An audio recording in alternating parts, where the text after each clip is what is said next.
Welcome into the Wednesday edition of Blue Sky Live. I'm Neal McCready here on this Wednesday, July the 23rd. Hope everyone's having a great week as we get closer and closer to football season.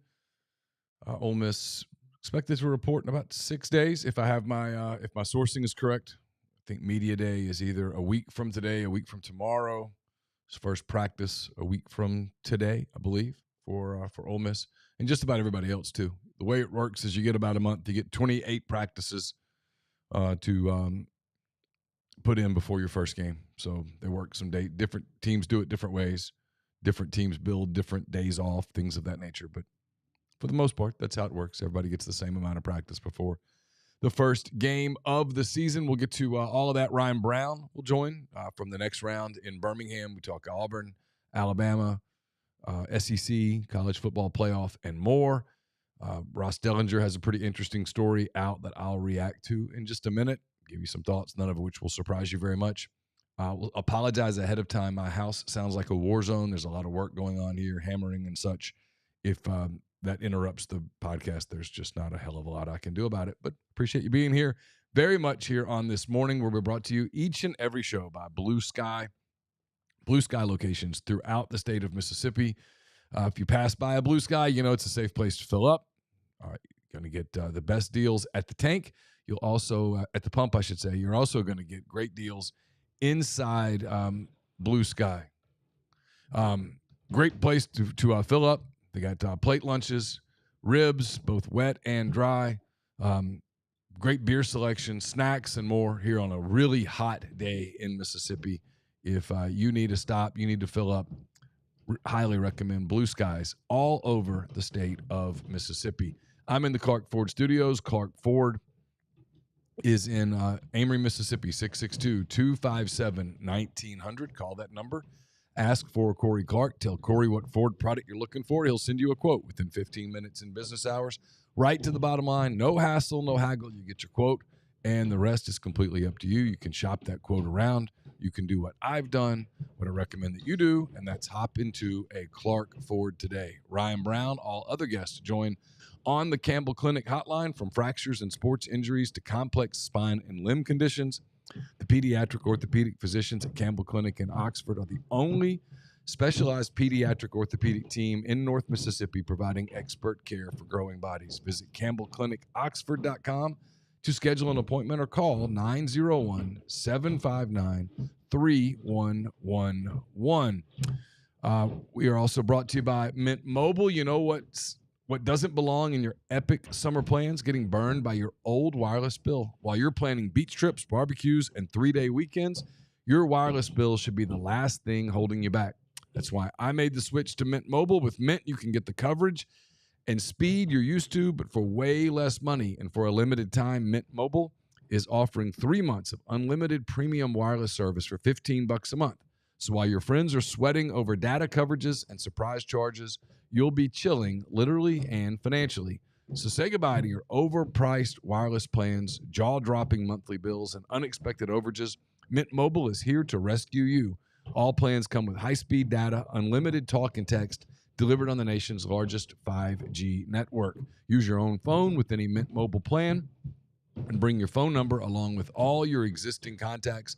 Ditch overpriced wireless and get 3 months of unlimited service with Mint Mobile for $15 a month. This year, skip breaking a sweat and breaking the bank. Get this new customer offer and your 3-month unlimited wireless bill for just $15 a month at mintmobile.com/MPW. That's mintmobile.com/MPW. Upfront payment of $45 required. It's equivalent to $15 a month. Limited time new customer offer for first 3 months only. Speeds may slow above 35 gigabytes on unlimited plan. Taxes and fees extra. See Mint Mobile for details. So my friend Ross Dellinger with Yahoo has a story out yesterday, I should say. He says, House attorneys, power conferences, workout deal to relax NIL collective roadblocks. Citing sources, he says, less than a month into the implementation of the House settlement, college sports' new enforcement entity is adjusting its approach. Attorneys for the House plaintiffs have struck an agreement with the power conferences and NCAA officials to amend the decision-making from the industry's new enforcement arm, the College Sports Commission, related to how booster-backed collectives can compensate athletes. Multiple sources spoke to Yahoo Sports under condition of anonymity. Ross writes, as part of the agreement, the CSC is expected to treat collectives or any school-associated entity in a similar fashion as other businesses when determining the legitimacy of third-party NIL deals submitted to the CSC's NIL Go clearinghouse. According to a memo sent to schools 2 weeks ago, the CSC explained that it had denied dozens of athlete deals from collectives because it's holding collectives to a higher threshold. Obviously, everyone pushed back on that. You see what happened. Once again, this is me, not Ross. Once again, the players win. The players win. This is why Tyler and I have this conversation all the time on McCready and Siskey, and we just fundamentally disagree. It's not an argument. I kind of hope he's right. Now, guardrails. This eliminates another set of guardrails. I realize that you still have to put the money in, and you've got to justify some NIL thing with Deloitte. And it's not enforceable. The market value thing, not enforceable. So this allows, once again, collectives to go raise the money, dispense the money, and it makes it an arms race. It's Yankees and Pirates. It's where you are. You're going to have the Yankees, and you're going to have the Pirates. Ask Pirate fans how many times they win. And if you do win, the Yankees are going to come take your players. There's no collective bargaining agreement. There are no rules. You're making it professional sports without rules. Just understand what the consequences are going to be. And again, I apologize for all the noise. I don't know if you guys can hear that or not. I've got headphones on, and I hear it through the headphones. Kyle says, I'm excited to learn this year's sponsor. Saucy Nugs, Twisted Tea. Yeah, I don't know, Kyle. That's with Blue Wire. Usually works that out. I had Ty Windish on the show yesterday. He's a big part of Blue Wire. We're talking to them here soon. We've had a great relationship with them. We will renew it here in the next few days. So, man, this is crazy. Anyway, so that's the latest from college sports. My opinion is it's just people say, well, it's the way it always was. Here's the difference, the way it always was. The way it always was, the money was hidden, and that kept the money small, relatively. Yeah, some guys got paid big, but it was nothing like what today is. It's nothing like what guys are getting now. And the schools, once again, they don't want that information out. I don't see a fix. I know Tyler thinks there's a breakaway coming and there's a fix, and maybe he's right. He certainly talks to more people than I do. I just don't think there's a fix in place. I think this just takes the guardrails off, and it says, hey, we're going to go. The losers in this, in my opinion, are you, the fans, because they're going to hit you up for more money. They're going to raise prices. They're going to have to keep doing things to create more revenue, to have a strong enough engine to at least stay in the lead lap, if you will. Think NASCAR, IndyCar. You at least want to stay on the lead lap where, maybe something happens up front. You get to catch up. You get a lap back, 2 laps back. You can't win. So everyone's going to do everything they can to stay at least on the lead lap. There was a story out recently, I think it was about Texas A&M, Texas, $52 million in player compensation. There aren't many programs that can keep up with that. Even some of the big-time programs that we're used to hearing about, they can't do it. Those programs can't go $50-something million a year in athlete compensation. And that's before you even get into things like donor fatigue. It's before you even talk about donor fatigue. It's before you get into – I used this example the other day. I keep waiting for the people who are, big givers, relatively, from private entities that give, say, $1,000 a month. Do the math on $1,000 a month. It's $12,000. $12,000 pays for the trip to Disney. $12,000 pays for that trip to the beach. $12,000 goes a good ways towards that trip to Europe. Doesn't pay for the whole thing, but it pays for a lot of it. At some point, people start asking, why am I giving this money to this thing that's not changing anything when I could take that money and use it for what we're doing. 4 or 5 years of $12,000 a month pays for a lot of stuff. Just food for thought. I keep waiting for that. There is donor fatigue. I've heard that from multiple schools. People are tired of being asked to give more and more and more. And then from a corporate standpoint, there's only so much you can give, and there is no real return on NIL. So the whole NIL thing, had it been managed, there was at least going to slow things down. Now we're just back to raise the money, give it to the players. Whoever can raise the most money is going to get the best players. Whoever gets the most best players is probably going to win. So it just becomes a financial competition. Sammy says, we all thought donor fatigue was going to be quick. I guess it just takes time to percolate. That's what I think too. I think it just takes time, but I do think it's there. If you talk to enough people, they'll tell you there's real donor fatigue, especially at places that aren't winning. And at some point, everybody doesn't win. I mean, outside of just a handful of programs. Grind says, what's the ultimate goal? Consolidating the P4 into 2 big conferences seems less likely now. I agree. What happens with the NCAA tournament? I think it stays the same. I don't think anything changes. I don't buy the breakaway theory. I just don't. No one's been able to explain to me how it happens practically. It makes a ton of sense. If you're going to have regulated pro sports work, watch it all the time. But I just don't think this happens. Matt Browning says, just wish schools could take the emotion out of it for just a minute and get together and collude like hell. Yep. The players have to have no say if all schools refusing to pay those high. There's no doubt. But there you have it. It's the fundamental difference. Pick your pro league, Major League Baseball, NFL, NBA, NHL, whatever. All of those leagues have rules in place. They have and like Major League Baseball right now is coming up on the end of a labor agreement where the owners want to put a cap in place. And the players, as you might expect, are fighting like hell against the cap. They're staring a work stoppage in the face. The NBA is probably going to mutually opt out of its current CBA and agree to a new CBA because that league has kind of figured out how to do labor agreements pretty well. The NFL has structure.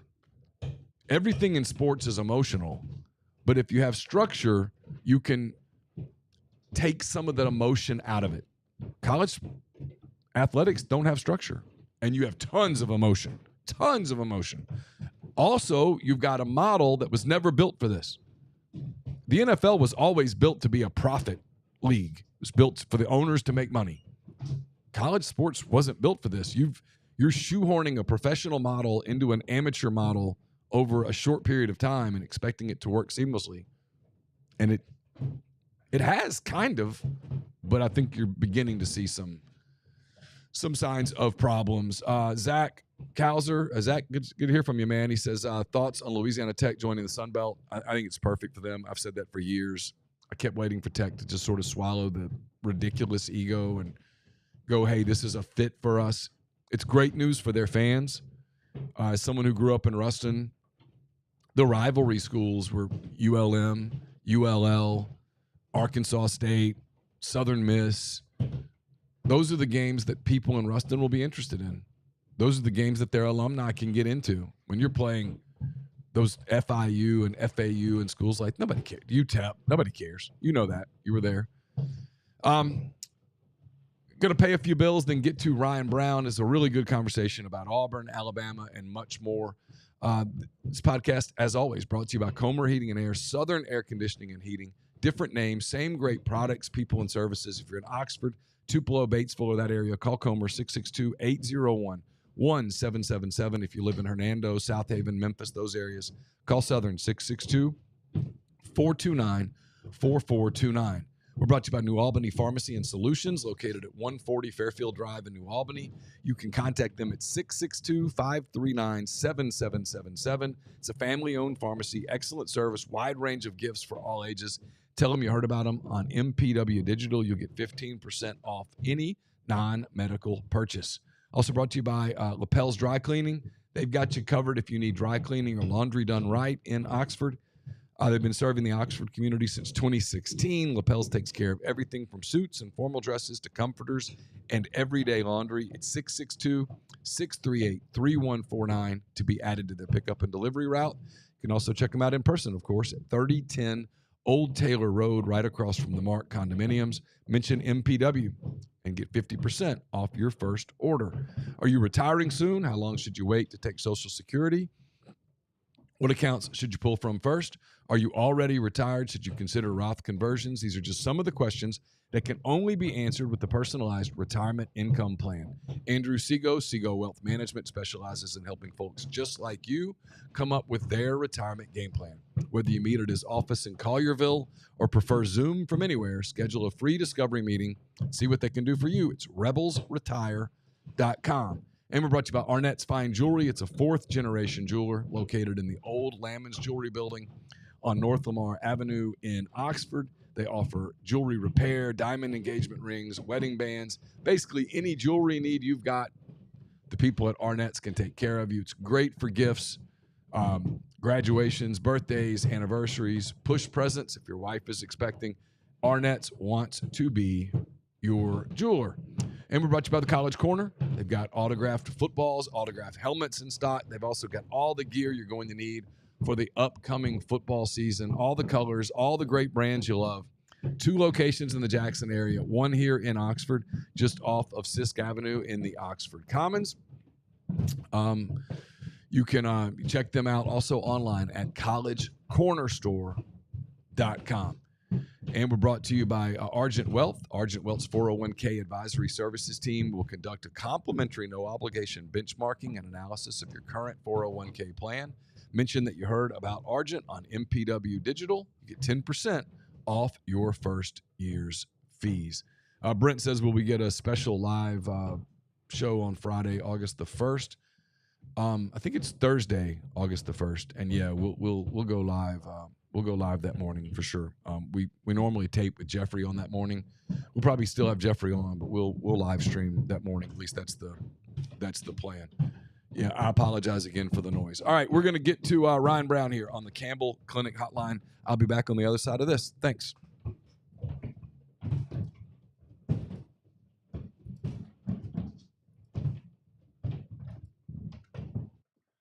Ryan Brown of the Next Round, kind enough to join us here on BlueSky Live, MPW Digital. Ryan, how's your summer been? Fantastic, Neil. How about you? Everything good? Yeah, it's been an interesting summer. We'll have to catch up on that another time. But yeah, I can't really talk about it here. But it's been an interesting summer. It's been good. Had a couple trips to the beach. Let's see, what else do we? Yeah. I don't know. Those daggum lawyers. Those lawyers won't let you talk about anything, will they? Well, then you get confused because you think you can talk about something because other people have talked about it, but then you're not so sure that you can, and you just Yep. Yep. You've been there. You just can't say a whole lot. Yeah. Yeah. But As anyway, as my wife, as my wife wisely once told me, we pay these lawyers a lot every year. Will you please just listen to them? We're paying them, so you'll listen to them. Just listen to them. it's fair. Yeah. That's a fair assessment on her part. She's not wrong. I'll say that. It's easier said than done, but she's not wrong. I know. She's right. Yep, she's 100% right. All right, we'll start with Hugh Freeze. I'm curious. There's a lot of Okay. interest in Hugh over here. The whole golf thing. He plays a lot of golf. He's always played a lot of golf. He played a lot of Yeah. golf when he was the Arkansas State coach. He played a lot of golf when he was the Ole Miss coach. I presume he played a lot of golf when he was the Liberty coach. He's at Auburn, and there is, and you and I talked about this when all the Lane Kiffin to Auburn stuff was bubbling. It's like, that's a different place, man. I mean, Yep. it probably shouldn't be there. It's not like it's that they think they're different. My opinion, those my words, not yours. This if he doesn't win big, this golf thing becomes a real thing, doesn't it? Yep. And he knows that. Like, I mean, I talked to him. We interviewed him in Atlanta at SEC Media Days, and then I talked to him. He spent 5-6 minutes hanging with us after the interview was over. And he gets it. I mean, he understands it's about winning. I mean, he even said to me, And to Jim and Lance, I do the show with, like, I played more golf. The most golf I've ever played as a coach was the year at Liberty, where I had my best year as a coach. And he joking, like, I know he knows there's not a directly proportional, the more golf you play, the better you coach. But his point was, I can do both. And he could do both if he were winning at Auburn and if his recruiting at the time he was posting scores on the handicap app was not in the 80s, according to all the recruiting services. So I mean, that's the ultimate thing. Like Nick Saban played golf in Tuscaloosa. Now, I don't think he played as much as Hugh Freeze, but he played a lot. I mean, Nick Saban, he would sneak out in the afternoons, go hit some range balls in the offseason. During the season, never. But he'd hit range balls. He'd get in a quick 9 at North River before going home. So he played golf. You just didn't know about it, and he didn't care because he also won a billion games, right? And Hugh Freeze knows that. He knows that this is less about golf, but more about playing golf while you're recruiting in the 80s and you have a losing record as the head coach at Auburn. And that's not going to change. Like, he can't go 7-5 and play more golf. If he goes 7-5, he's going to play all the golf he wants, probably, and he's going to do it at Auburn's expense.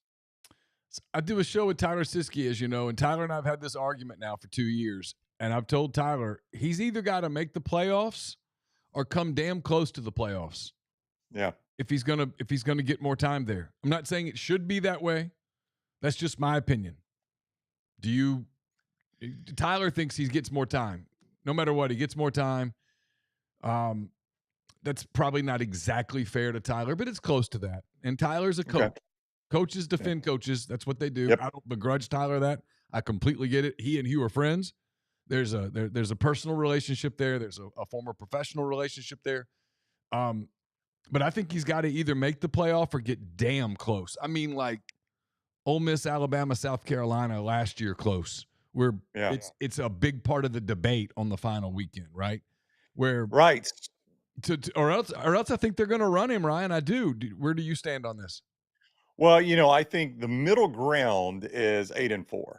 And as you know, having spent a lot of time in this state, not all 8-4s are created equal. If he's 8-4 with another loss to Georgia, they haven't beaten Georgia since 2017.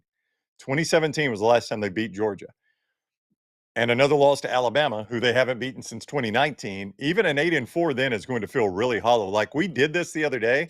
I don't have Auburn's schedule in front of me.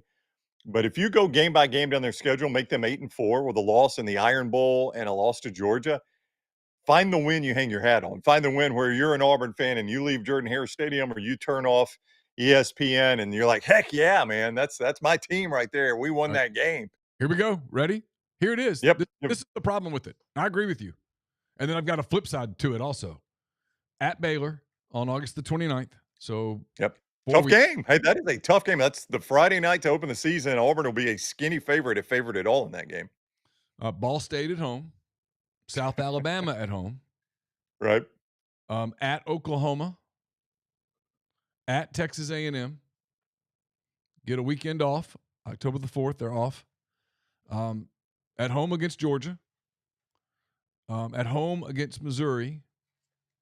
At Arkansas, October the 25th. Home against Kentucky, November the 1st. At Vanderbilt, November the 8th. Weekend off. Home against Mercer. And then at home against Alabama on November the 29th. Yeah. I mean, all right. So two of those losses are Georgia and Alabama in this scenario. And let's make the other two, Oklahoma and Texas A&M. That's probably the two best teams they play. Other than Alabama and Georgia, where's your good win? Who do you get excited about? So your wins would be Baylor, Ball State, South Alabama, Missouri, Arkansas, Kentucky, Vanderbilt, Mercer. I mean, do you get excited about any of those? I mean, I guess there's a world where the Missouri win looks good. I think Eli's done a good job, and they're 7-5-ish team. I mean, here's the flip side. I mean, if you give them wins over Alabama and Georgia, now they still go 8-4. That means they stumbled against some of those teams we just talked about. It means they lost in Fayetteville, they lost at Vanderbilt, they lost to Kentucky. I don't know. I mean, disaster losses. Where it's the whole deal of, you and I've talked about this a bunch of times. It's why when you do the and we all do it because we got shows to fill. In April, when we go, hey, wins and losses, win, loss, toss. Right. There's no emotion attached to it in April. That's right. I know. In November, in October, when everybody's worked up about it and you guys have talked about it for 4 hours a day, 5 days a week, building up to it, and you're doing a pregame show and a postgame show, and there's 18 publications that are doing it and blogs and sites, and different deal. Completely different deal. And in April, there aren't 100,000 people in the stadium. That's right. And that's why the I think the 8-4 is the middle ground where you can make a case either way. The 9-3, which is Tyler's argument or your argument, you got to come close to the playoffs. I guess it's your argument, not Tyler's. Yeah. Is even with 9-3, I mean, you've still, if the losses are Alabama and Georgia, um, there's still not a whole lot to get excited about, but you're at least on the fringe of the playoff discussion. You're probably a rung lower than where South Carolina, Alabama, Ole Miss, and Miami were last year. And in You're that probably just below that. In that world, you got to win in Norman, or you got to win in College Station. You won in Waco. You beat, and you won all those mediocre games that, frankly, they didn't win last year. They lost. They lost to Vanderbilt last year. I mean, we're giving them wins, I think, because of the AU on the helmet. That's just my opinion. I think if you took the exact same program and made them Kentucky or Arkansas, we wouldn't be doing this. Well, it could be in the playoff discussion. Why? Yeah. What? Based on what? Right. And the sell is, here's the sell is, all right, Auburn's got this amazing receiver room. Now, you got to hold off a little bit on that because this Malcolm Simmons thing has not resolved itself yet. He's facing some very serious charges, and that has not resolved itself. But there's no doubt Cam Coleman is a very talented receiver. I personally believe Eric Singleton, the Georgia Tech transfer, will be Auburn's best receiver this year. That's just my personal belief. So the sell is, okay, you've got some NFL level offensive linemen finally. You've got this good receiver room. That's going to change Jackson Arnold. The Jackson Arnold that everybody saw be dead last in the conference in passing offense last year will be a different guy because of all these pieces you can put around him. That may be true. I'm not saying that is untrue, but I'm just saying that is what Auburn fans are being sold right now. That is the sell on Auburn fans, is that, pay no attention to the man behind the curtain. Don't pay attention to what Jackson Arnold did in Norman last year. It's a different Jackson Arnold because of what Auburn could put around him. And that's the hope. I mean, that may be right. I'm not saying it is incorrect, but that is certainly the hope. That is what Auburn has built this entire season on. If that is incorrect, we will be talking about Hugh Freeze getting fired. Yeah, I'm on the same page with you. You can talk me into him surviving 9-3. I don't think he makes 8-4, and anything less than that, it's a no brainer. They're not going to do it. Whether they should or shouldn't is a completely different conversation.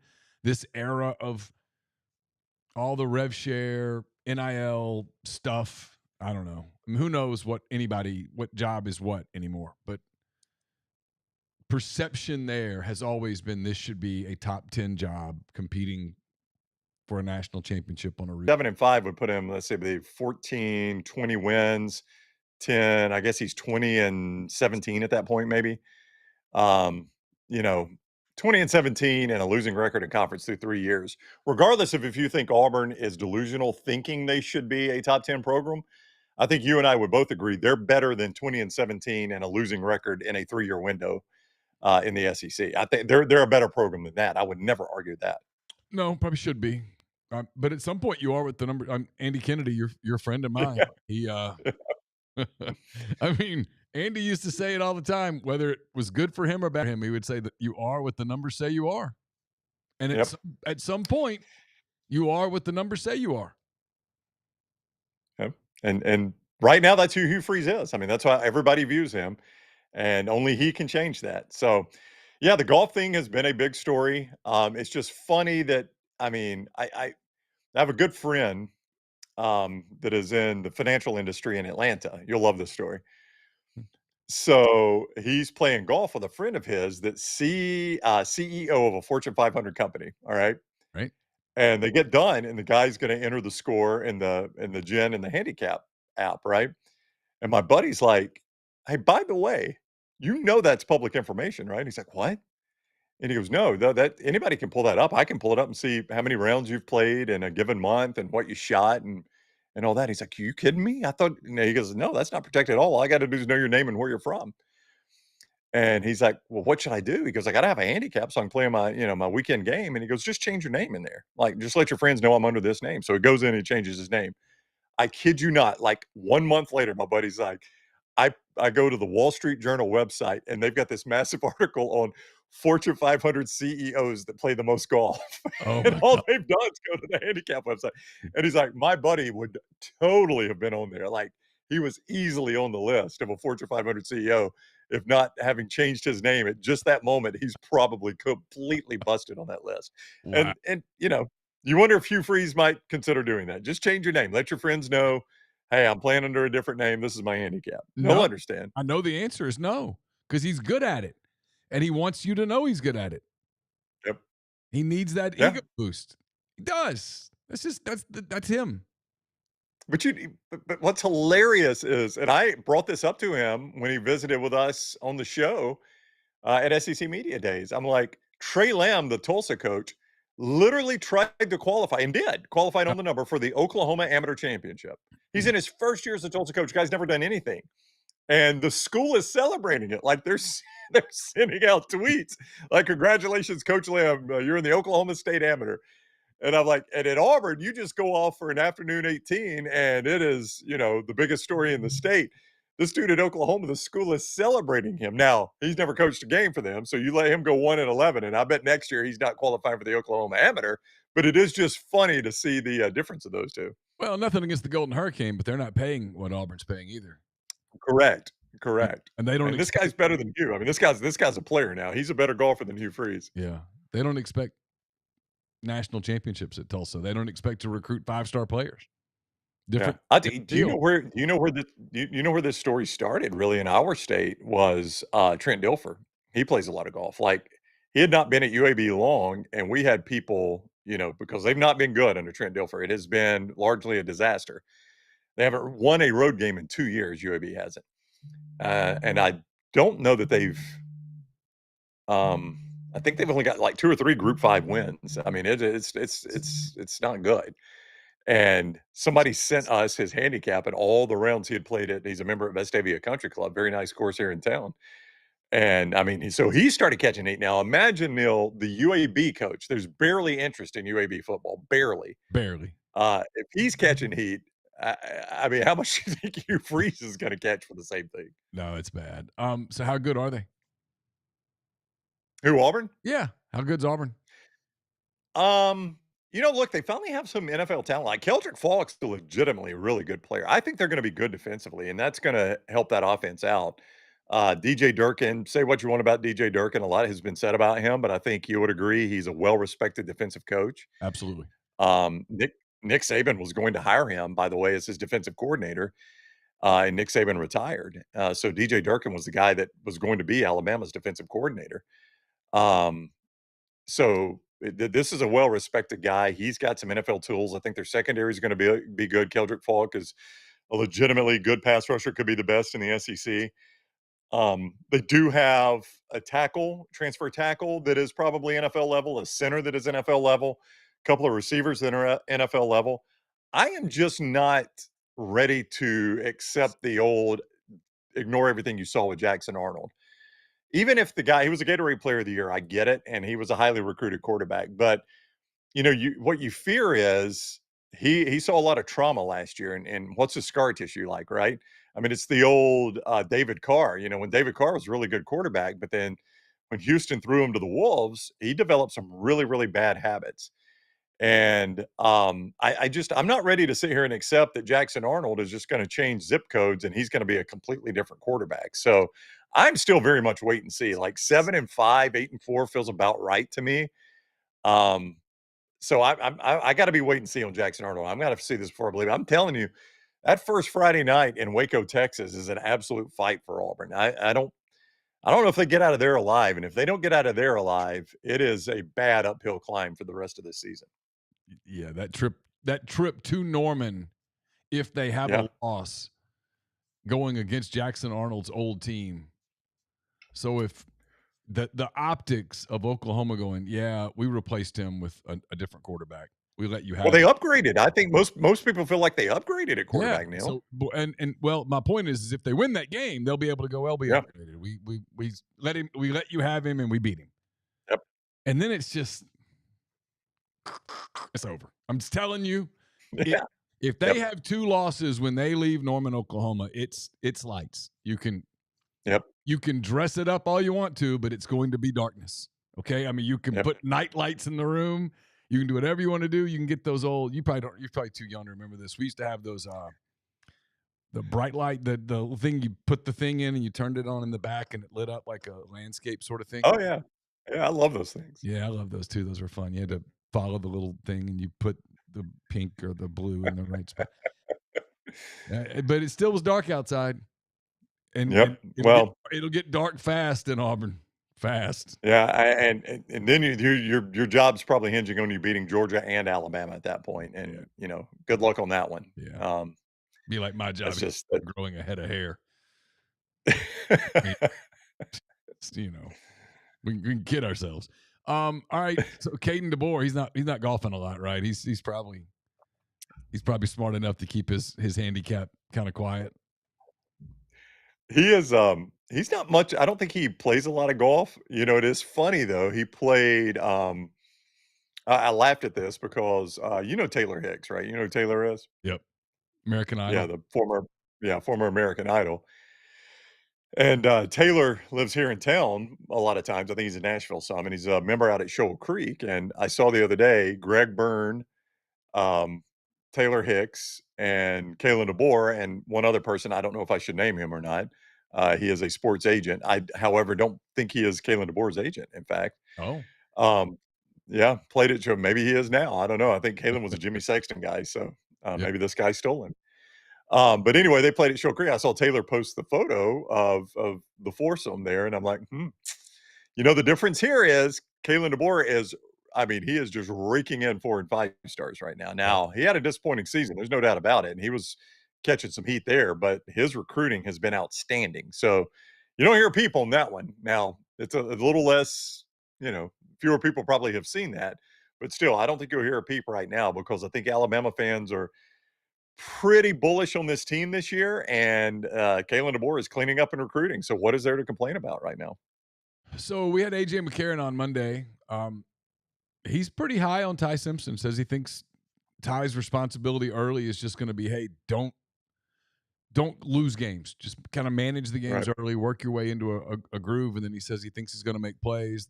They're going to be really good on defense. He's got weapons. Offensive line might be a question mark, but it's kind of a question mark everywhere. You buy most of that? You think this is an Alabama team that's a national title contender?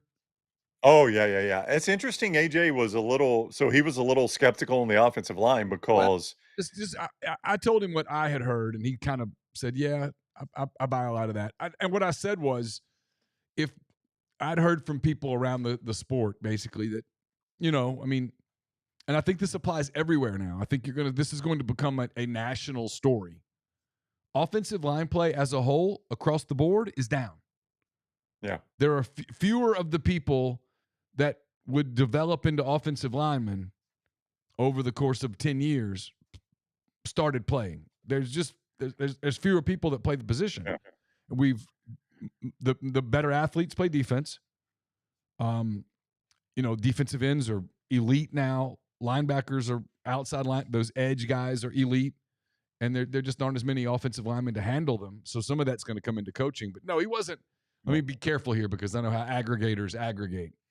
He wasn't saying they're going to be bad on the up front. He was just like, if they can play well up front, yeah, it's yeah, not a given that they'll be great up front.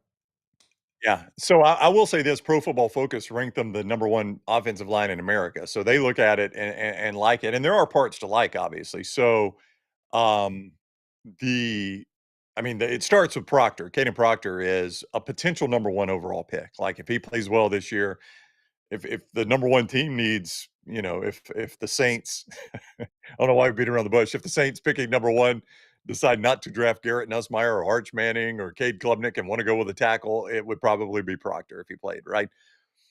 Yeah, the Saints So take Arch, wouldn't they? I mean, if Arch came out as a number one pick, you'd almost have to do that if you're the New Orleans Yeah, Saints. I mean, it would be hard to say no to a Manning, Yeah. right? So Proctor is that good. Parker Brailsford, Jaden Roberts is a very good guard. Parker Brailsford is a very good center. He's the one that transferred from Washington Mhm. with Kalen DeBoer, played all of last year. Wilkin Formby, who oddly, I think you will not remember this, but I think I told you this story. My daughter, a couple of years ago, I do remember this. did a camp, yeah, did a campus tour at Ole Miss. We stayed at the Graduate, great hotel right there in Oxford. And we get in the elevator and it stops on the floor and the door opens and one of the biggest human beings I've ever seen steps in. And I look at his name tag and it's Wilkin Formby. And I texted you. I was like, I don't know if it matters to you, but Wilkin Formby is in town on a visit. I don't know if this is breaking news or not, but I just took an elevator with him. So he's going to be Alabama's right tackle. And the first game he ever played at right tackle did not go well. But he's matured a lot and he's had a lot of playing time. So I think they feel pretty confident about the offensive front. I agree 100% with what you and AJ are saying, though. You're right. I mean, it's the best offensive line may not be the quality of what offensive lines have been in the past.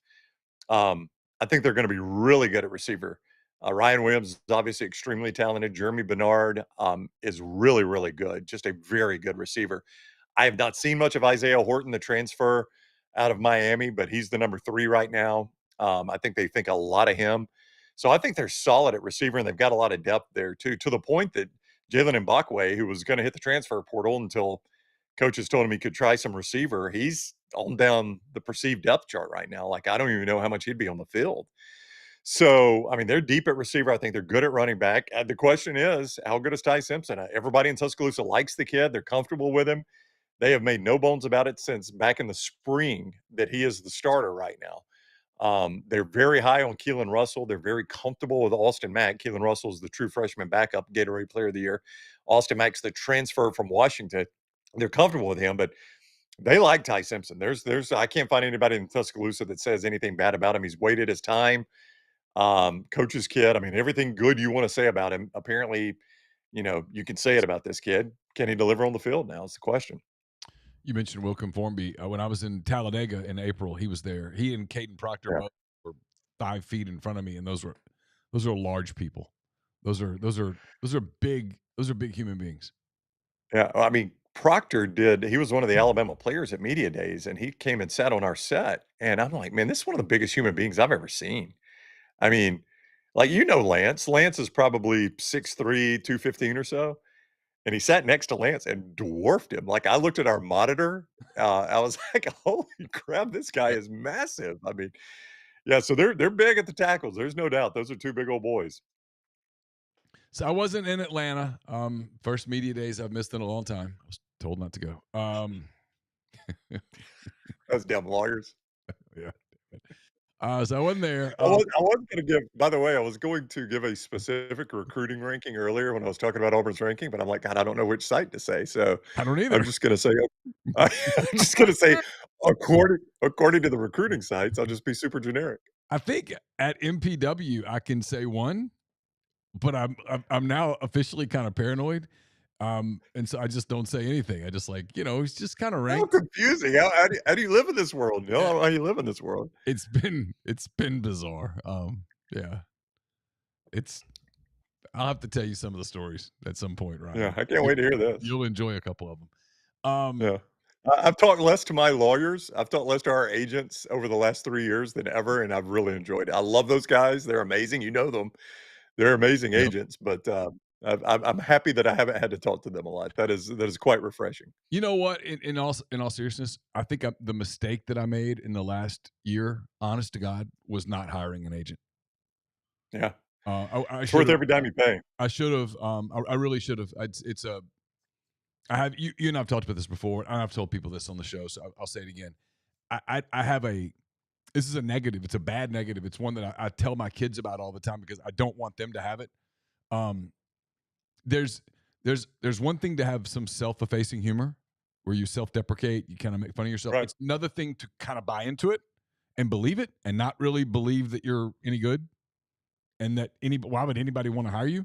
And that's generally my school of thought, and it's killed me over the years. It's been devastating to my career. Yeah. I'll admit it out loud because people listen to this. If you cannot allow yourself to get to that place because it becomes a spiral and you believe it and it has repercussions. I look back, I'll tell you a story. I was covering Ole Miss for the Oxford Eagle. I was like the third guy on the beat. This is 1994. Big Okay. time. Yeah, I mean, I was nothing. At that point, I was legitimately nothing, but I was doing really good work. And the Ole Miss beat opened up at the Clarion Ledger. You got to remember now, this is back in the days when newspapers mattered. Yeah. Printed when they actually printed them, right? Yeah, when they actually existed. And Yeah. this is like when dinosaurs existed. But no, I didn't apply for the job. And I'll never forget the sports editor was like, I was surprised you didn't apply. And I was like, really? Why would I have applied? I would have had no chance.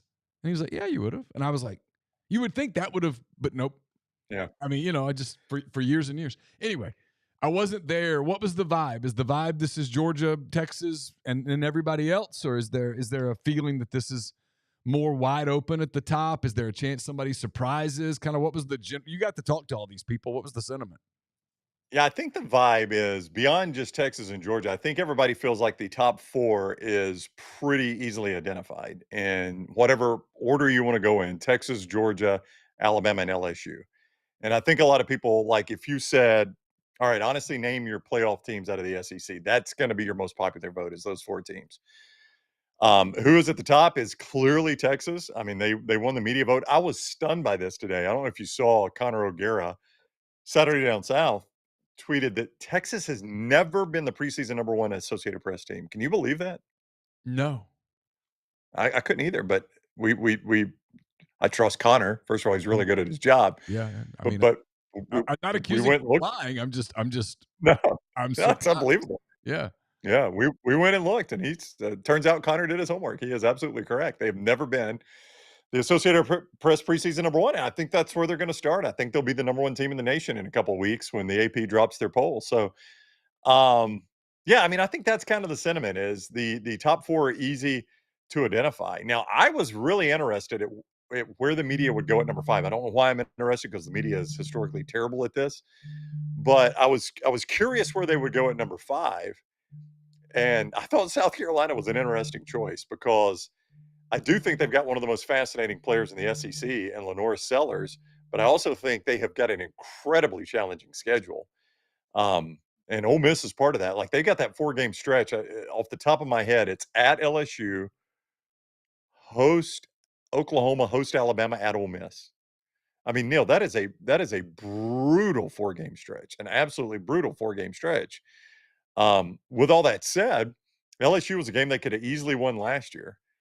Oklahoma, they walked out of the stadium in Norman.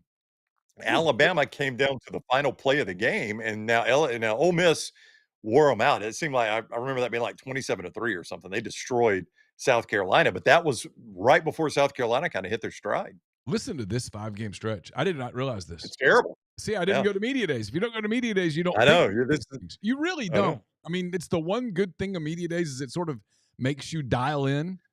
Yeah. I went to the pool. I didn't dial in at all. I mean, I was told not to write anything.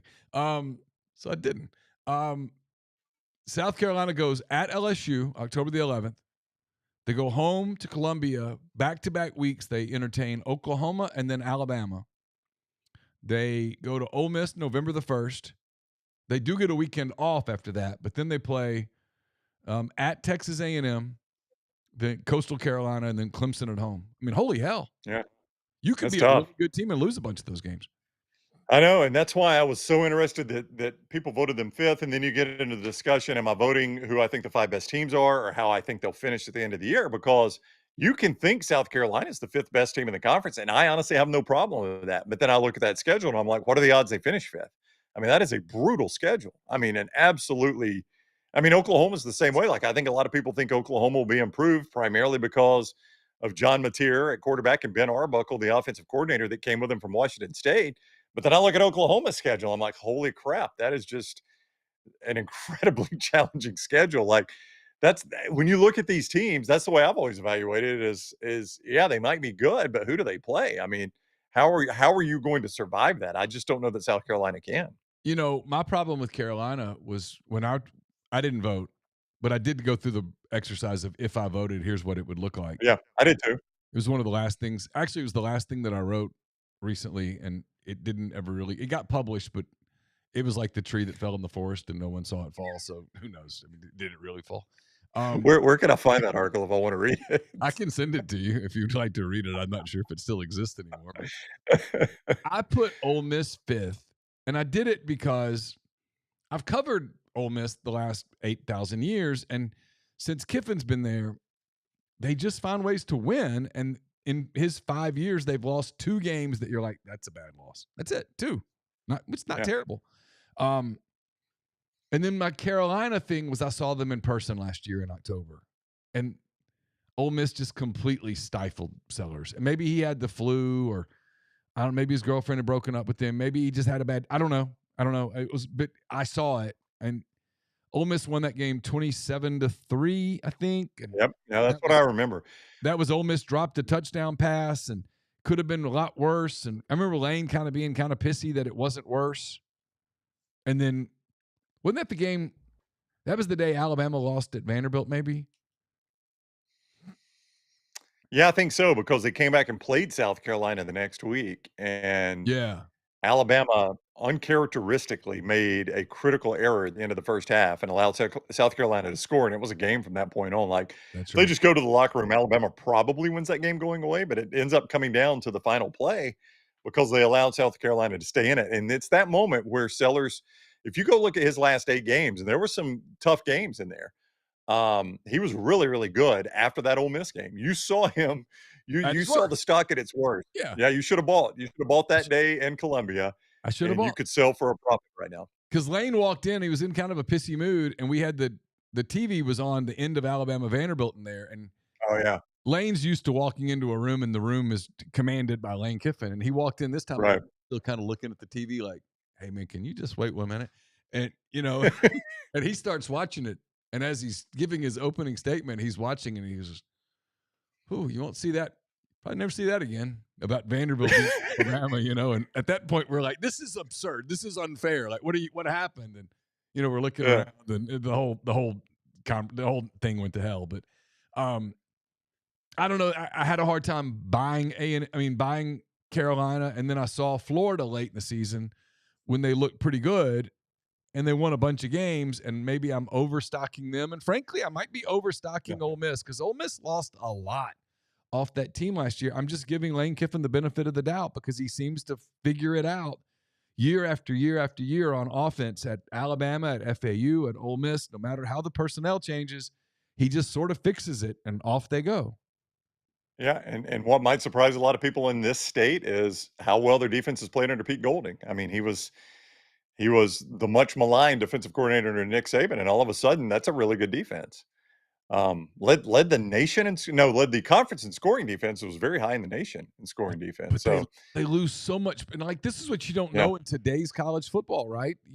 What does that mean? They lost 9 right. starters, a whole bunch of guys that are going to play in the NFL, a first round pick in Walter Nolan, who was terrific. Princely Amamialin was great. I thought Chris Paul was great last year. Um, Trey Amos was phenomenal in the back end. And even guys that didn't get drafted, like Trey Washington was a 4-year starter, basically, played 1,000.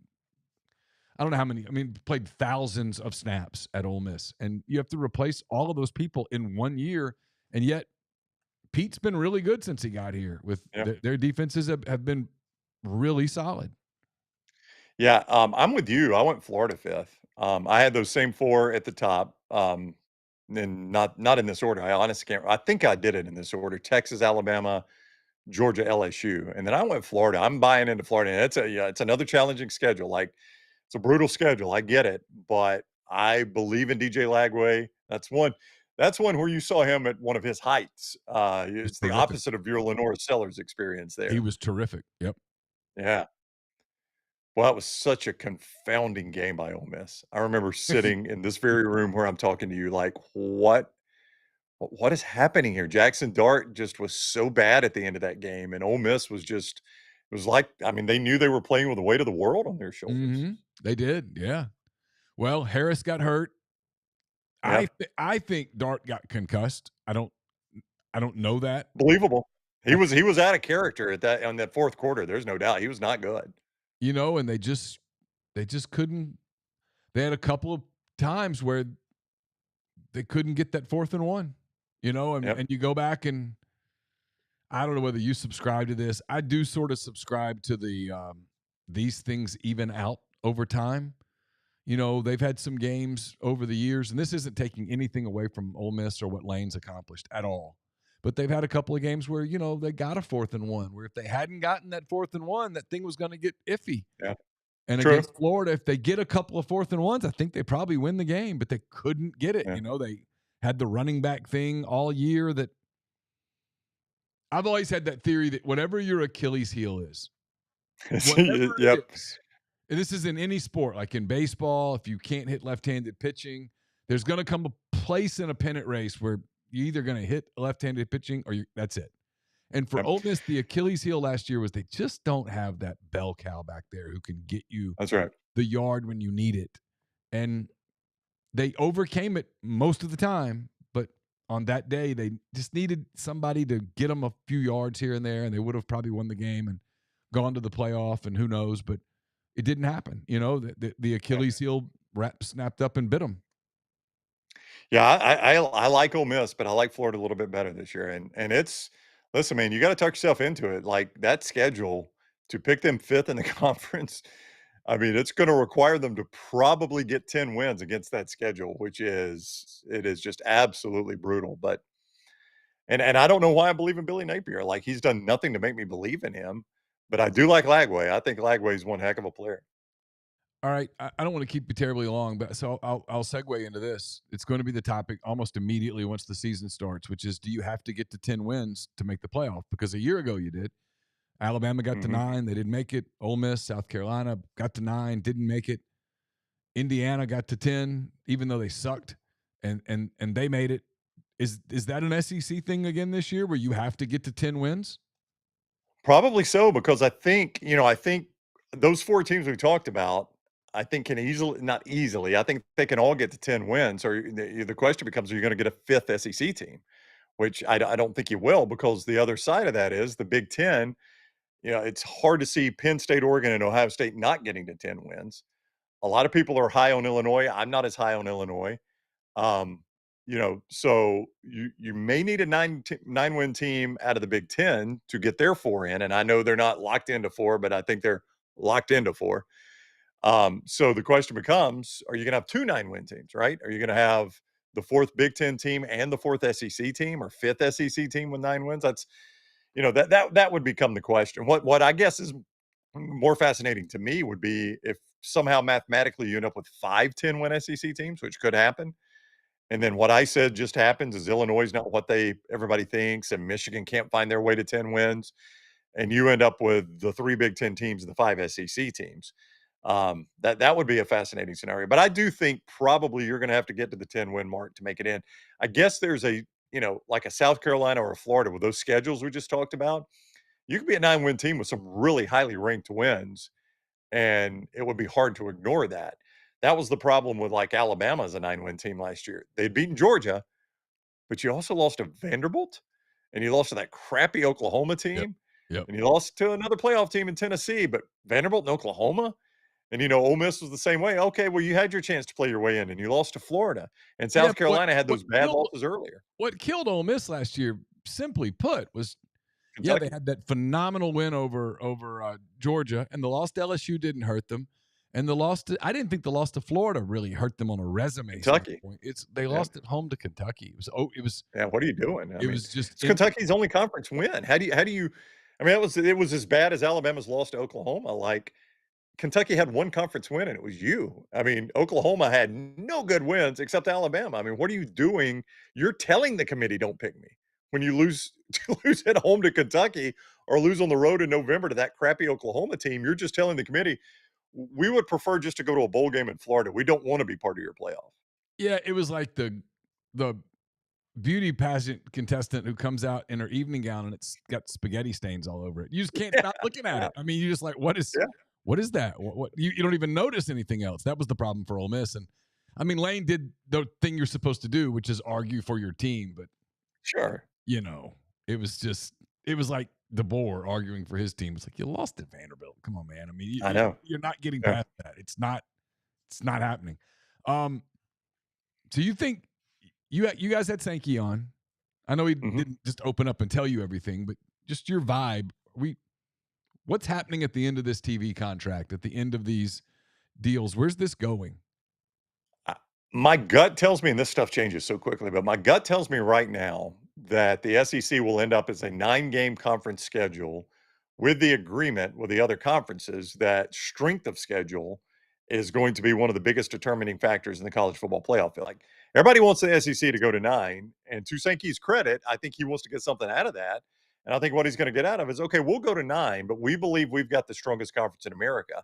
So strength of schedule is going to have to play a critical role in this.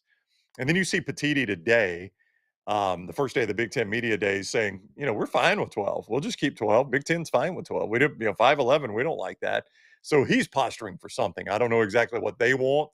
Maybe it's the SEC to go to 9 games. I don't know, but he's posturing for something. So I think at the end of this TV schedule, that's going to be the next obvious move is the SEC is going to go to 9 regular season games with the caveat that strength of schedule is going to be one of the biggest, if not the biggest, determining factors in the selection of the college football playoff. But then I think the question becomes, how do you select teams? Is this going to be computer polls, the old BCS model? I don't really feel like with Sankey and Petiti, there's an appetite for this committee. I think they want to move on from that, both of them. Yeah, I would if I were them, it would be non-negotiable Yeah, because they hold the ultimate trump card, not right. not Donald Trump, but Trump card, where you can just go, hey, you know what? We'll just pull away and do our own thing. Uh, We'll have a Big Ten SEC postseason tournament like the NFL does, that's right. and we'll have our version of the Super Bowl. Yeah. So Good luck. yeah, good luck Yeah. to the rest Enjoy of it. them. Yeah. Yeah. Enjoy Clemson, SMU, Texas Tech, and BYU playing. That's going to be fantastic. All right. Last thing, I'm curious with you guys now that the season's here. Do you feel like you can get away from all of this house settlement stuff, or do you have to keep regurgitating it? And along those lines, how much is fatigue does your audience have? How much fatigue do you have with that topic? I mean, I don't know if you've seen our bit, but like every time Tyler brings it up, I start lighting matches. I'm done with it. I'm tired of writing about Yeah. it. I'm tired of talking about it. And yet, you talk to anybody in coaching. I just got a text from a coach today. He's sending me an article going, "Can you believe this shit?" And it's like, you guys are going to have to, as a group, kind of figure this out because everybody on the outside doesn't. They're tired of talking about it, and yet I understand why they're totally obsessed with it because it literally impacts the job that they do each and every day. Yep. So I don't disagree that it is probably one of, if not the biggest stories in college athletics.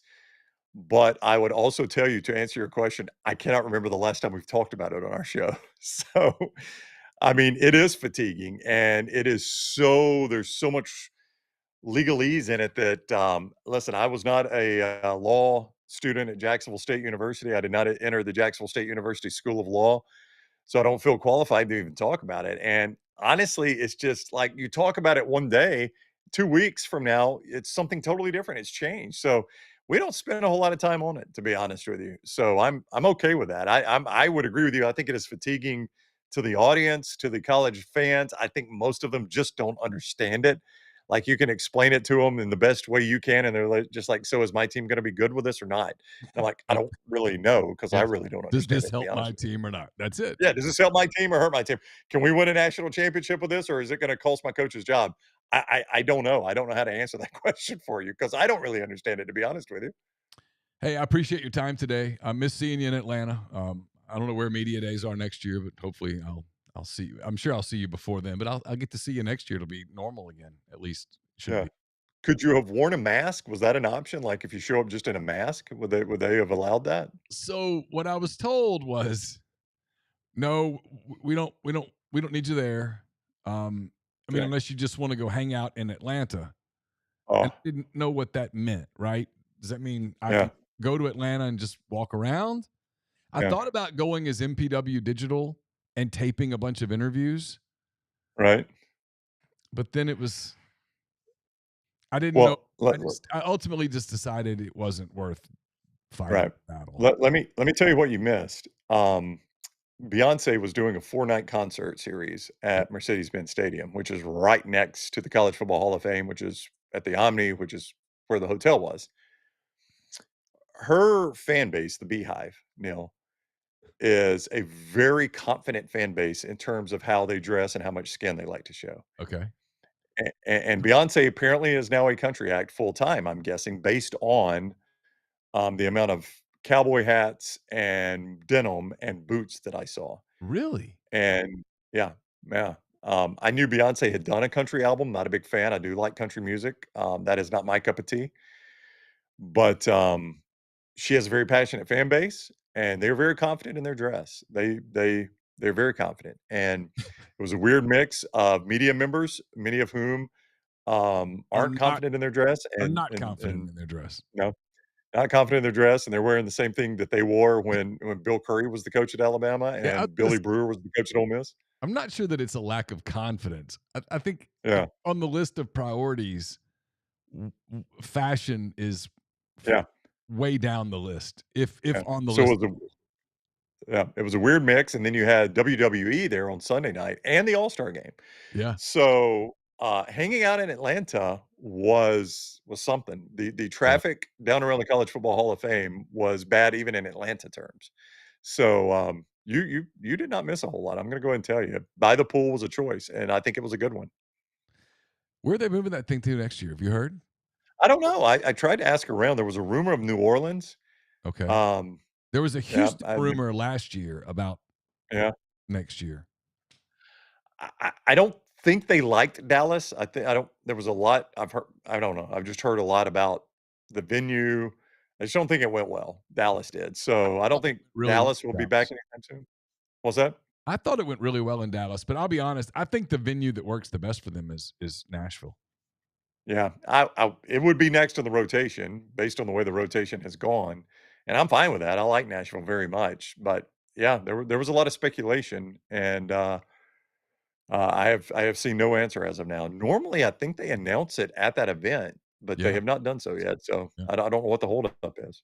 Yeah. Well, I'll breathlessly await, and I'll plan to be there. I'll Yeah, the way my contract works, I think I'll almost be required to be there. So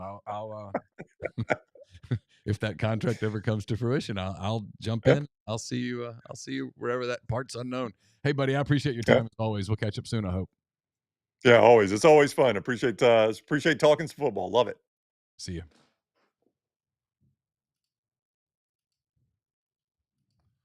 That was Ryan Brown of the Next Round, kind enough to spend almost an hour with me late yesterday for today's show. A show that's brought to you by John Edwards, Regency Travel Incorporated in Memphis. John's part of Virtuoso. It's a worldwide network of travel partners that allows John to supply his clients with added values, unique benefits simply not available to other travelers. Get in touch with John if you're trying to plan a trip that creates a lifetime of unique memories. Just give him some parameters, give him a budget. He'll give you options that you probably won't find on your own. 901-494-3387 or jedwards at regencytravel.net. Get the beautiful, healthy smile you deserve at Corinth Dental. Dr. Bubba McQueen, Dr. Jenny Beth Hendrick are devoted to restoring and enhancing the natural beauty of your smile using conservative, state-of-the-art procedures that result in a beautiful, long-lasting smile. From routine checkups to advanced treatment, including implants and Invisalign, Corinth Dental is here to help you achieve your smile goals. Schedule your appointment today. Take the first step toward a better version of yourself at corinthdental.com. If you're like me, your nerves are going to be a little frayed by the end of the day. You can settle those down with a nice beer from Parish Brewing Company, located in the heart of Cajun country in Broussard, Louisiana. Parish Brewing Company's simple goal is to make awesome craft brewed beer. They do that incredibly well. They have a phenomenal assortment of beers depending on what you're interested in. They've got a highly crushable go-to IPA called Dr. Juice. Got a double IPA, one of my personal favorites, Ghost in the Machine. They've got Envy, which is an American pale ale, Pescador, which is a lager with a hint of lime, so much more. Whatever you're looking for in beer, wherever you look for beer, at your grocery store, at your restaurant, at your favorite bar, Look for Parish Brewing Company. You'll be glad that you did. Be having the mailbag return soon. Once things get back to normal, it will be brought to you by my friend Art Hayes of Sotheby's International Realty. Are you thinking of making a move? Put the power of Sotheby's to work for you as a licensed agent with Sotheby's and a supporter of all things Ole Miss. Art Hayes can help you buy or sell in your hometown or anywhere in the world at no charge to you. Seriously. So call and ask Art how. 612-805-5929 or email art at arthur.hayes@lakesmn.com. No, earlier in the show, right before we went to Ryan Austin, thank you for the super chat. He says, what's up, Neal? Much love. Same to you, Austin. He says, in your opinion, if you were hand-raised guy in Memphis's athletic program, what would you suggest that they do next? Are they screwed? Look, I admire the attempt to get into the Big 12. It was smart. Threw a bunch of money at them. Maybe they planted a seed. Maybe they didn't. I don't know that that program has a hell of a lot to offer to the Big 12, honestly. But the attempt was valiant. I still think there's a world where they get into this newly revamped Pac-12 if they decide they want to, and the newly branded American Conference, complete with their own mascot and everything, an eagle. It's actually pretty nice. I think the eagle's name is Soar, S-O-A-R, not S-O-R-E. Soar the eagle. I think if you're Memphis, the American's probably a pretty good fit. I mean, it's a good basketball league. Memphis is a basketball school. You know, would people turn out more for football if you played Texas Tech and Oklahoma State and Baylor? Sure, probably. If you're the Big 12, does Memphis change the game enough to add another member? Probably not. So are they screwed? I mean, yeah. Let's be real. Yeah, they're screwed. I mean, they're going to be a group of 5, group of 4, whatever it is, that league. Those teams are never going to be particularly relevant, certainly not on a consistent basis in football, and football pays the bills. You know, they're going to be as relevant as they've been in basketball, which is pretty relevant. Not as relevant as they'd be if they've got to play a Big 12 schedule, where I think their fans would, you know, pack FedEx for them if they played a Big 12 schedule, and that probably would help them in basketball. But people just aren't making basketball decisions in this environment. The decisions are football right now. That might change over the course of time. And, you know, I've seen where people are saying that this all is very fluid. For whatever reason, people make fun of that word. But I think college athletics right now, as you've seen just from today, are still very fluid. Tyler's talked about this. I've talked about this. I've talked to coaches who their one lament is that they go to work each day not knowing whether the rules that were in place on Tuesday are going to be in place on Wednesday, not knowing whether the rules that are in place on Wednesday are going to be in place on Thursday. That's really difficult to operate that way. It's the total opposite of, like, if you're the general manager of the Memphis Grizzlies, you can look at the CBA, you can look at your contracts, you can project out, you can make some really informed, educated decisions. You can have a long-range plan. I don't know that you can really do that in college sports right now. That is difficult unless you just are one of the handful of programs that just have unlimited financial resources, at which point you just go.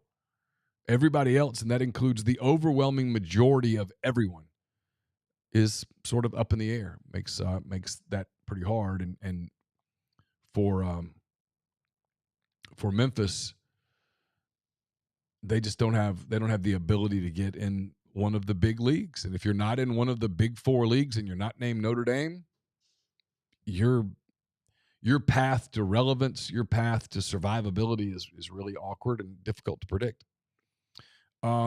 Sammy asked, when is Chase back? He'll be back next week. He's out all week. Over under on him criticizing Disney is 5 minutes from show start. I think he likes Disney. I think he really likes it. I think he's become a Disney person. There's a lot of Disney people. I had this conversation with my parents because my brother Ryan is at Disney right now. He's a big Disney person. He and his wife go, I don't know, 5 times a year to Disney. Sometimes they take their kids who are now adults. Sometimes they just go themselves. It doesn't appeal to me. Everything I hear about it, it just sounds hot and like long lines, and that doesn't interest me. I'm not criticizing it though, because there are people that are really good friends of mine that are big Disney people. I think Chase has become a Disney person. He's figured out how to manipulate the lines and maneuver the lines and schedule his day, and they've gone several times now. So, and I think they have friends that go with them and stuff. I think Chase has become a Disney person. I don't know that he'll criticize it at all. If he does, it'll be very minor criticism. I think he's become Team Disney. Chase has. So, Jay Robertson says Universal seems more fun for older kids, adults. I've been to Universal a couple of times. I liked it. I don't know. For us, it just was never we never really worked. It was difficult when the kids were little because of my schedules. When I was in Mobile, I had 2 jobs. My whole time here, I've basically had 2 jobs. MPW is a job. The site's a job. And I was one of those people that my friend Gabe DeArmond makes fun of a lot of the young guys in the field who on vacation are still working. And I laugh and I'm like, yeah, dude, I did that till my 50s. I mean, I remember we took a trip to California one year, and I would get up super early every morning at the hotel and find a place to go podcast because I was terrified that we'd miss a podcast. So I'm glad that he and I have gotten to a place where when we go on vacation, we take a vacation, like get away from it. I told him, he was like, maybe I can come on a couple. I was like, no, go, don't podcast. Go enjoy your family. When I was in Florida, I didn't podcast. I enjoyed my time away. And I think time away is important because the season rolls around, and if you don't take time to get unconnected a little bit and let your brain have a break, you pay for it in the season because football, the season itself is kind of a day after day, week after week grind, and it goes straight into basketball where you have an overlap, and then you go straight into baseball where you have overlap with basketball. You have spring football. You have all the recruiting, all the transfer portal stuff. If you don't take some time in the summer to just chill, I think you pay for it over the course of the year. That's my experience. I've done that. I've done that several times. Yeah, Kyle says I'm not Team Disney, but it makes my kid happy. I'm thankful. Yeah, absolutely. I mean, if your kids like something, I mean, I've said this before. Like my kids wanted to go to 30A because of all the shops and stuff. It's fine with me. It's fine. I like it, but I could go easily and be just as happy at Perdido, just going down to the beach. If I have a pool, I don't have to get to all the shops and all that stuff to enjoy the beach. But whatever makes the people in your life happy, it's what you should do. Life is short. Let's see. Grind says Ole Miss is currently plus 160 to make the CFP. I don't think it's a great bet. At the risk of just pissing people off, I would bet against Ole Miss making the playoffs long before I would bet on Ole Miss making the playoffs. I hear people doing this 10-2 thing, and I just that feels like red and blue glasses talking. If I'm wrong, great. I mean, good for Ole Miss. I'll be happy for the people there, and I'll be happy for the people in the stream that have supported our product for years. I've said this. If you told me that next year Ole Miss is a playoff team, I buy it. This year feels like that would be really overachieving. You've got more than a handful of games that I look at as toss-ups. You've got to go to Georgia. You've got to go to Oklahoma. You've got to replace 9 defensive starters. You've got to replace a quarterback who's got a chance to play as a rookie in with the Giants.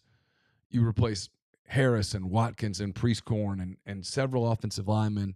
You've got a completely different running back room. You just lost one of your two big tight ends for at least a month, probably longer, and Luke Haas.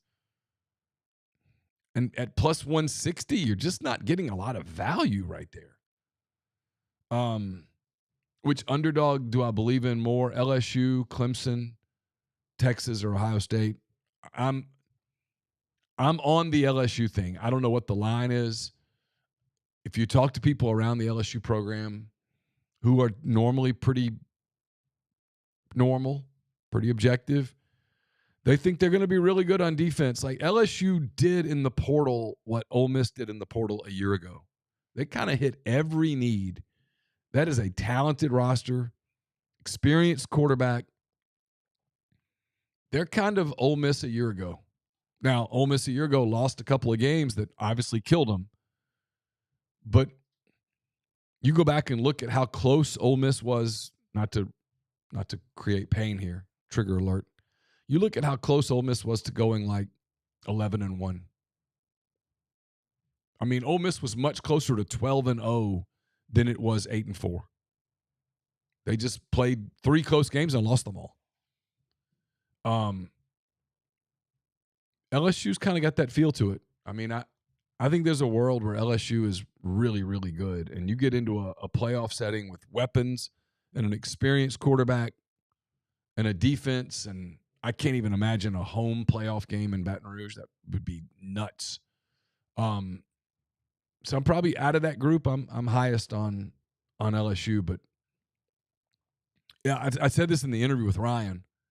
It's the one thing that I missed from SEC Media Days is I don't feel as, and I have plenty of time, I don't feel as prepared for the season coming up in terms of knowing the rest of the league as I normally would. Because I would typically go and talk to other media that I trust that cover different teams and, but hey, what do you think? And I'd have a much better feel for what different teams really were, what their ceilings and floors were. And I don't know that I have that right now. Like, especially the teams in the middle and the bottom of the league from a projection standpoint. I don't know that I'm as prepared as I will be by the time the season gets here. I'll be ready to go. But like today on July the 23rd, I don't know that I'm as prepared as I would be had I gone to media days. LSU's odds to make the CFP, Grind says, is plus 130. I mean, I think they're making the playoffs, so I think that's a good bet. It's not great odds, but I think they're making the playoffs. I mean, I do. You know, they play Clemson to open the season at Clemson, and someone's going to lose that game, and we're going to have overreaction. I guess that's a Saturday game or Sunday game, whatever. We're going to have overreaction day the next day. Whoever loses, we're going to write their obituary, and we're going to write it way too early. Especially if it's Clemson because they play in the ACC, and the ACC sucks. By the way, I don't fault Rhett Lashley yesterday for taking the shot at the SEC. It's fine. I don't fault Kurt Cignetti for taking the shot at the SEC for scheduling. It's fine. Like, whatever. But guys, let's be real. The Power 4 schools don't play anybody. It's one of the things that no one ever wants to be serious about. And until we make strength of schedule the top thing in terms of making the playoffs, until we figure out a formula, and that's on top of the list, the way that it is in college basketball, the way that it is in college baseball, until we make that the rule, there's no incentive to schedule a really tough schedule. Like I said this, if I'm LSU, I'm killing myself right now for playing Clemson. There's no reason for LSU to play Clemson. LSU could play North Texas in Baton Rouge in the opener instead of playing Clemson.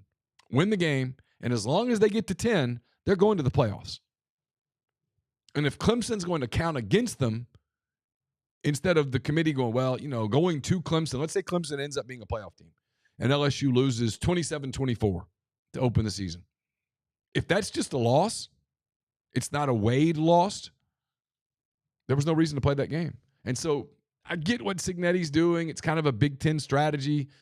Load up, flex, take shots at the SEC. It's all good. It's fine. It's trash talk. Who cares? But it's disingenuous as hell. And I know what Lashley says about, the league's top heavy. And for the most part, let's be real, he's right.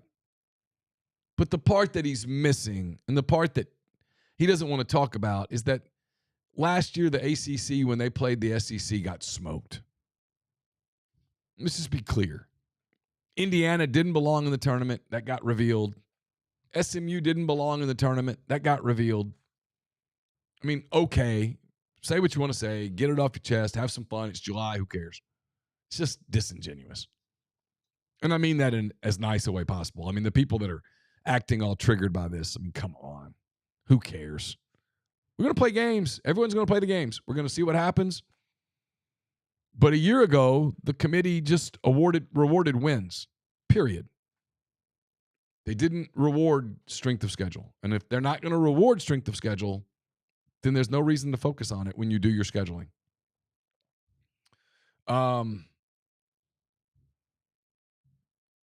Georgia's minus 278. Do I buy that hype? I mean, they're really, really good. I'm not sure that I love the quarterback, but it's a really loaded roster. I mean, that's a really loaded roster. Trying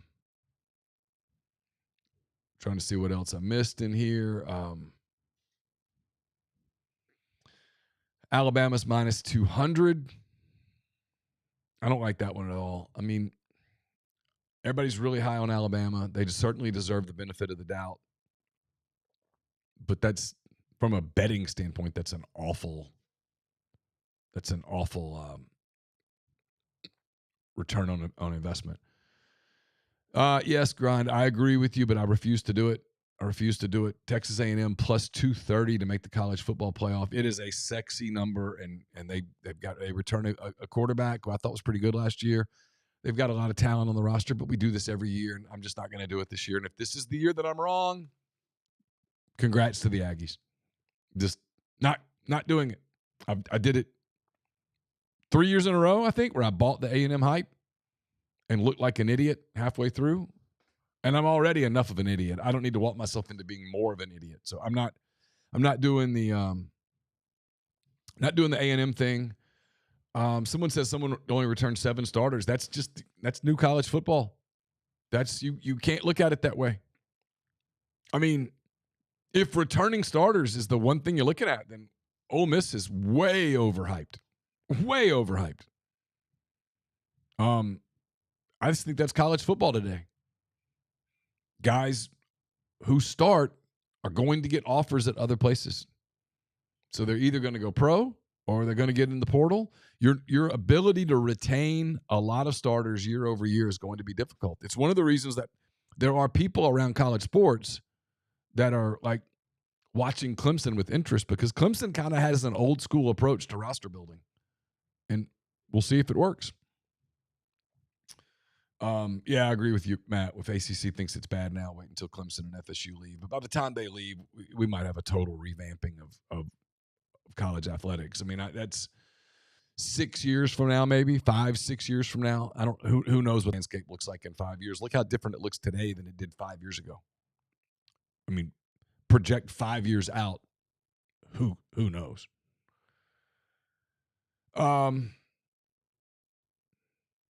Yeah. So kind of wrap there. I'll be back tomorrow with be audio only, I think, tape with Jeffrey Wright, as we do each and every Thursday. I'll have McCready and Siskey will be live here in the Clark Ford Studios tomorrow afternoon. And then my plan, barring something changing, is that we'll tape a live edition of Hand Raise Guys, where I'll take your calls on the Campbell Clinic hotline. So, again, thanks to Ryan Brown for his time today on the show. Really appreciate him. Thanks to all you guys being in the stream, making this flying solo thing a lot easier. If you didn't hear yesterday's podcast, I recommend it, especially if you like professional sports. I talked to Ty Windish about the Milwaukee Bucks, the Milwaukee Brewers, the Major League Baseball race. I talked to Rylan Stiles about the NBA, but a lot of college football too in that conversation. Hope you enjoyed it. Appreciate all the people who support us. Please hit the like button. Please subscribe, follow. If you're on YouTube, if you're on Spotify, if you're on Apple Podcasts, wherever you get your podcast, please hit the follow button. Leave us a 5-star review, even if you say, hey, Neal's really bald and ugly. That's fine. Just hit 5 stars. We would appreciate it. It helps us quite a bit. So until tomorrow, Thanks for being here. Take care.